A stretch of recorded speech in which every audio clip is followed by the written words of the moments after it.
అందరికీ నమస్కారం. Welcome to Bharati TV. ప్రస్తుత రాజకీయ అంశాల మీద మనతో మాట్లాడటానికి సీనియర్ జర్నలిస్ట్ ఉప్పాల లక్ష్మణ్ గారు ఉన్నారు. లక్ష్మణ్ గారితో మాట్లాడదాం, మరిన్ని విషయాలు తెలుసుకుందాం. నమస్కారం అండి. నమస్కారం సార్, దక్షిణాది రాష్ట్రాలని డీలిమిటేషన్కి సంబంధించి స్టాలిన్ అందరినీ ఒకటి చేసే ప్రయత్నం చేస్తున్నాడు అన్నట్టు తెలుస్తుంది. ఈ నెల 22న చెన్నైలో ఒక సదస్సు పెట్టబోతున్నారు. దానికి సంబంధించి జగన్మోహన్ రెడ్డి గారిని, దాంతోపాటు చంద్రబాబు నాయుడు గారిని కూడా ఆహ్వానం పంపారు. ఏంటి సార్ ఇది? సౌత్ వర్సెస్ నార్త్ జరుగుతుంది. ఈ డీలిమిటేషన్ గురించి ఎందుకు స్టాలిన్ ముందుకెళ్తున్నాడు? అసలు ఏంటి ఆయన దీనికి సంబంధించి? ఎలక్షన్ ఉంది కాబట్టి ఏదో రకంగా బీజేపీని దోషిగా నిలబెట్టే ప్రయత్నం అనుకోవచ్చా, లేకపోతే ఇది వర్కౌట్ అవుతుందంటారు? అసలు ఇప్పుడు బీజేపీని ఇరుకున పెట్టాలా అనేటువంటి ఉద్దేశంతో తప్ప అదే వర్కౌట్ అయ్యే ఇష్యూ కాదు. ఇక్కడ జనాభా సేకరణ జరిగిన తర్వాత, మామూలుగా అయితే జనాభా సేకరణ ప్రతి 10 సంవత్సరాలకు ఒకసారి జరగాలి. మనకు కరోనా రావటము, దాని తర్వాత మళ్ళీ ఎన్నికలు రావటము, అనేక కారణాలతో జనాభా సేకరణ జరగలేదు. ఇప్పుడు అంటే జనగణన జరగాలి. అది ఇప్పుడు ఈ సంవత్సరం చివరిలో కానీ నెక్స్ట్ ఇయర్ కానీ అది స్టార్ట్ అయ్యేటువంటి అవకాశాలు ఉన్నాయి. ఆ ఏర్పాట్లు చేస్తున్నారు. జనగణమన జరిగిన తర్వాత జనాభా ఎట్లయినా పెరుగుదలే ఉంటుంది, తరుగుదల ఏముండదు కదా. అవును, ఎప్పుడు పెరుగుతూ ఉంటుంది కదా. జనాభా అనేది ఇప్పుడు 140 కోట్లు ఉన్నారు. రేపు జనగణన అయిన తర్వాత ఎంతమంది పెరుగుతారు అన్నది లిస్ట్ వస్తుంది. ఇది అయిన తర్వాత మామూలుగా నియోజకవర్గాల పునర్విభజన జరగాల చట్ట ప్రకారం. అది రాజ్యాంగం ప్రకారమే ఉంది. వీళ్ళు బీజేపీ నిర్ణయం తీసుకునేది కాదు, లేకపోతే ఇంకో పార్టీ నిర్ణయం తీసుకునేది కాదు. ఇది కాన్స్టిట్యూషన్ లోనే ఉంది. ఎప్పుడైతే జనాభా సేకరణ జరుగుతుందో పెరిగిన జనాభా ప్రాతిపదిక మీద నియోజకవర్గాలు రాష్ట్రాలలో, అలాగే పార్లమెంటు నియోజకవర్గాలు కేంద్రము కూడా వాటిని పెంచాలి అని ఉంది. ఉన్నప్పుడు ఇక్కడ జనాభా సేకరణ ఇక జరగబోతుంది కాబట్టి అదైన తర్వాత ఈ డీలిమిటేషన్ వస్తుంది. అంటే నెక్స్ట్ స్టెప్ అదే. దాని తర్వాత వాళ్ళ యొక్క విధానంలో, బీజేపీ విధానంలో 1 ఇండియా 1 ఎలక్షన్ మీద ఉన్నారు వాళ్ళు. జరపాలని, అంటే జమిలి ఎన్నికలు జరపాలని ఉన్నారు వాళ్ళు. అవి జరుగుతాయో లేదా తర్వాత. ఈ 2 అంశాలు పూర్తిగానే అవి జరగవు. అవును, జనాభా సేకరణ జరగాలి, డిలిమిటేషన్ జరగాలి, దాని తర్వాతనే జమిలి ఎన్నికల, సాధారణ ఎన్నికల అనేది నిర్ణయం తీసుకోవాల్సి వస్తుంది. వీళ్ళేంటారంటే ఉత్తరాది దక్షిణాది. ఇప్పుడు ఇక్కడ రాజ్యాంగంలో ఎక్కడ కూడా దక్షిణ భారతదేశం ఉత్తర భారతదేశం అనే కాన్స్టిట్యూషన్ లో ఉండదు. అలాగే మనము ఆంధ్రప్రదేశ్లో ఉన్నప్పుడు రాయలసీమ, కోస్తా అని, ఇది ఏంటంటే ఒక ప్రాంతాలని సులభంగా మాట్లాడుకోవడానికి వీలుగా ఏర్పరచుకున్న మాటల్లో మాట్లాడుకోవడం. జోన్ల సిస్టమ్ వచ్చినప్పుడు ఆ పేర్లు పెట్టారు. ఇక్కడ ఉత్తర భారతదేశం, దక్షిణ భారతదేశం అనేటువంటి దాని మీద నార్త్ ఈస్ట్ అంటారు. మళ్ళీ దాంట్లో కూడా ఇవన్నీ కాదు. ఇది భారతదేశం అంతే. ఈ భారతదేశంలో ఇక్కడ మరి పోనీ దక్షిణాది రాష్ట్రాలు అంటే కింది ప్రాంతాలు, అంటే భారతదేశంలో మనం మ్యాప్ చూసుకుంటే పైన ఉన్నది ఉత్తరం, కింద దక్షిణం అని. అంటే కింద మనం ఏమున్నాం, పక్కన తమిళనాడు, కేరళ, పాండిచ్చేరి, ఆంధ్రప్రదేశ్, ఇప్పుడు తెలంగాణ పక్కన కర్ణాటక, దాంతో కూడా మద్రాసు, తమిళనాడు, అదే చెన్నై అన్నారు కదా. ఈ 5 రాష్ట్రాలు తర్వాత కేంద్ర పాలిత ప్రాంతము మన పాండిచ్చేరి చెప్పారు. వీటిని అంటారు, అది చెప్పుకోవడానికి అంటారు. ఎందుకు? భాషాపరంగా వచ్చింది ఇది. ఇప్పుడు ఉత్తర భారతదేశం అంతా కూడా 99% హిందీ మాట్లాడతారు. ఒకవేళ భాష కొన్ని ప్రాంతాలు, ఇప్పుడు ఒరిస్సా మాట్లాడినా, మహారాష్ట్రలో మరాఠీ మాట్లాడినా, కానీ ఓవరాల్గా అది హిందీతో మిక్స్ అయి ఉంటుంది. హిందీ మాట్లాడతారు కాబట్టి హిందీ భాషలు మాట్లాడేటువంటి వాళ్ళదాన్ని ఉత్తర భారతదేశం అని ఒక పిలుచుకున్నారు. దక్షిణ భారతదేశం అంటే డిఫరెంట్ లాంగ్వేజెస్. తమిళం వేరు, తెలుగు వేరు, మలయాళం వేరు, అవునా కదా? అవునండి. కన్నడ వేరు. అందువలన ఈ దక్షిణ భారతదేశం కింది దిగువ ప్రాంతంలో ఉందని అనుకున్నప్పుడు, నువ్వు 27 రాష్ట్రాలు ఉంటే 6 రాష్ట్రాలతో పోల్చుకుంటే ఎట్లా? నువ్వు ఫైట్ ఎలా చేస్తావు? నువ్వు ఆ రాష్ట్రాల్లో జనాభా ఎక్కువ ఉంది అంటే ఆ రాష్ట్రాలే ఎక్కువ ఉన్నాయి కదా. రాష్ట్రాలే ఎక్కువ ఉన్నాయి ఇది ఉత్తర భారతదేశంలో. అట్లా అనుకుంటే మరి అన్నిటికంటే పెద్దది యూపీ, దాని తర్వాత వెస్ట్ బెంగాలు. ఆ కోటాలో వాళ్ళకి వస్తాయి. అక్కడ విస్తీర్ణము దాన్ని బట్టి, జనాభాని బట్టి, ఏది ఉన్నా జనాభాని బట్టి. ఇక్కడ మన జనాభా ర్యాపిడ్గా పెరగలేదు అనుకున్నాము. వాళ్ళ అభిప్రాయం ఏంటంటే మనము జనాభా నియంత్రణ పాటించాము, మన జనాభా పెరగలేదు అని మాట్లాడుతున్నారు.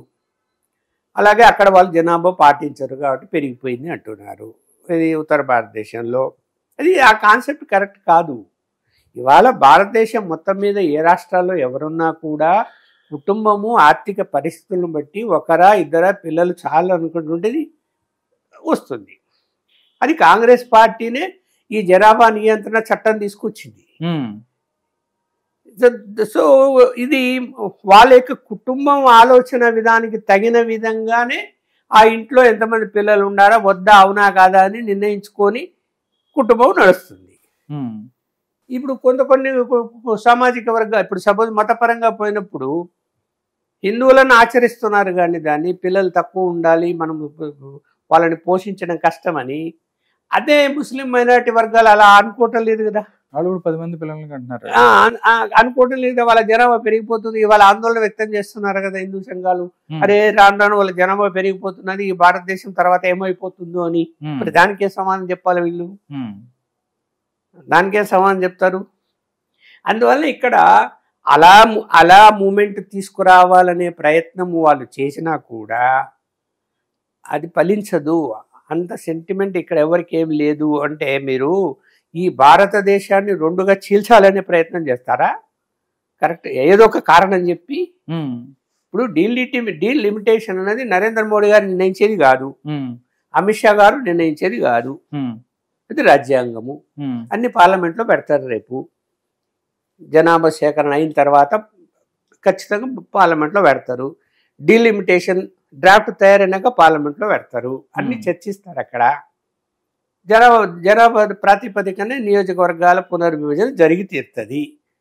ఇక నువ్వు ఇక్కడ నువ్వు అంటే రేపు చట్టానికి వ్యతిరేకంగా నీ దగ్గర అక్కడ ఒకవేళ ఒక లిమిట్ ఇంత అని ఉంటే నీ లిమిట్ తగ్గించి నీకు నియోజకవర్గాలు పెంచుతారా? సాధ్యమవుతుంది? ఒక దక్షిణ భారతదేశంలో ప్రత్యేక నిర్ణయం తీసుకునేగలుగుతారా? తీసుకుంటే ఉత్తర భారతదేశం ఊరుకుంటారా? అంటే అనవసరంగా అంటే అనవసరంగా వివాదం రెండు ప్రాంతాల మధ్య రావటానికి చేసే ప్రయత్నంగా ఉంది. కానీ ఇవాళ జనము బాగా తెలివితేటలు ఉన్నవి, ఓటరు అన్ని అవగాహనలో ఉన్నారు. ఎవరు కూడా సోషల్ మీడియా వచ్చిన తర్వాత నువ్వు ఏదో చెప్పేస్తానే.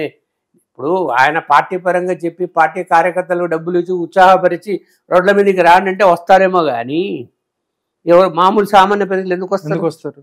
ఏ మూమెంట్ ఏ ఉద్యమం కోసం వస్తారు? రారు. అదేం సక్సెస్ అయ్యేది కాదు. ఇప్పుడు ఆయన ఇప్పుడు భాష పరంగా కూడా తీసుకొచ్చాడు. భాష కూడా అదే, అన్ని తమిళంలో ఉండాలా, హిందీ అసలు ఎంటరే కాకూడదు ఇక్కడ. అంటే ఇంగ్లీష్ ఎంటర్ కావచ్చు, హిందీ ఎంటర్ కాకుండా. ఇంగ్లీష్ ఎవరిది అట్లా అనుకుంటే? ఇంగ్లీష్ ఎవరిది? ఆంగ్లేయులు ప్రవేశపెట్టింది. అప్పుడు ఇంగ్లీష్ ఉంది వాళ్ళు రాకముందు ఈ దేశంలో. ఆంగ్లేయులు మన భారతదేశానికి రాకముందు ఇక్కడ ఆంగ్లం ఉన్నిందా? ఎక్కడ ఉంది? వాళ్ళు వచ్చిన తర్వాత ప్రవేశపెట్టారు. సరే, కాకపోతే ఇవాళ ఇంటర్నేషనల్ పరంగా మనము ఉద్యోగాలకు వెళ్తున్నాం కాబట్టి వాళ్ళు వస్తున్నారు కాబట్టి ఇంగ్లీష్ అనేది అవసరము అన్నది అర్థమైపోయింది. అలాగే భారతదేశంలో ఇవాళ ఎక్కడ ఏ ప్రాంతంలో అయినా కూడా ఉద్యోగాలకు ఉపాధి కోసము లేకపోతే కాంట్రాక్ట్ ఏదైనా వర్కులు తీసుకున్నప్పుడు అక్కడ పనులు చేసే వాళ్ళు దేశవ్యాప్తంగా అనేక రాష్ట్రాల్లో ఇతర రాష్ట్రాల్లో వచ్చి పనిచేస్తున్నారు. పనిచేస్తున్నప్పుడు నువ్వు ఆ భాష అవసరం లేదా? ఇప్పుడు తమిళ వాళ్ళే ఉత్తరప్రదేశ్లో పోయి ఏదో వర్క్ పని చేస్తుంటాడండి, తమిళ మాట్లాడతాడు. ఆ తమిళ మాట చెల్లుతుందా? మాట్లాడగలదు అక్కడ. నేర్చుకుంటాడు కదా, ఆడిపోయిన తర్వాత నేర్చుకుంటాడు కదా. అలాగే తమిళనాడుకు వచ్చారు అనుకోండి, లేదంటే ఆంధ్రప్రదేశ్కి వచ్చారు అనుకోండి, అక్కడ వాళ్ళు తెలుగు నేర్చుకునే ప్రయత్నం చేస్తున్నారు. చాలా మంది తెలుగు మాట్లాడతారు ఉత్తరప్రదేశ్ వాళ్ళు, ఇక్కడికి వచ్చిన వాళ్ళు. మీరు చూడండి, 5 ఏళ్ళు 10 ఏళ్ళ నుంచి ఇక్కడ పని చేస్తుంటే వాడు అర్థం చేసుకుంటాడు, 4-5 మాటలు మాట్లాడతాడు. ఎందుకు?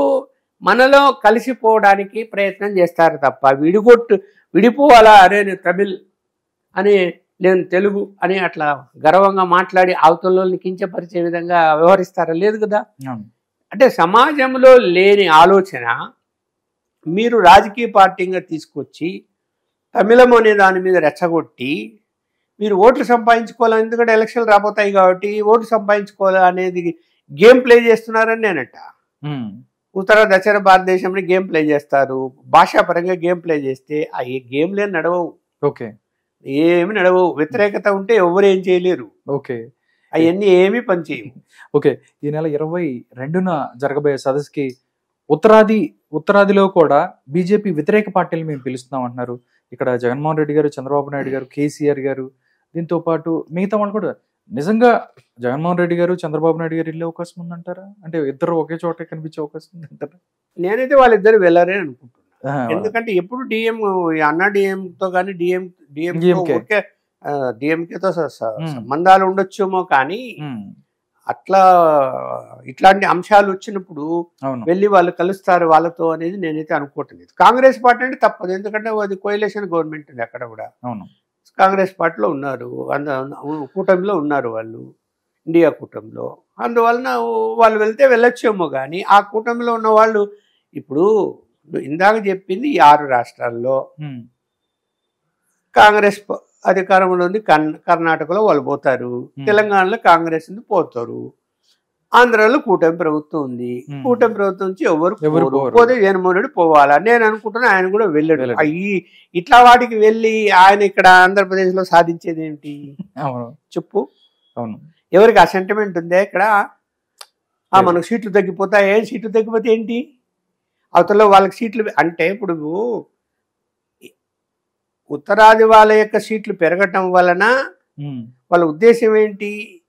రేపు పొద్దున మళ్ళీ బీజేపీ అక్కడ బలంగా ఉంది కాబట్టి జీవితంలో మళ్ళీ ఇతర పార్టీలు రావు, ఆ పార్టీని అధికారంలోకి వస్తూ ఉంటుందనే కదా వాళ్ళ ఉద్దేశం. అవును, అంతే కదా. ఓకే, దక్షిణాదిలో 10 సీట్లు పెంచుతారు అనుకోండి, అందుకని ఎక్కువ పెడతాయా? పోనీ 20 పెంచుతారు అనుకున్నాం, 50 పెంచుతారు అనుకున్నాం, గవర్నమెంట్ ఎట్లా వస్తుంది?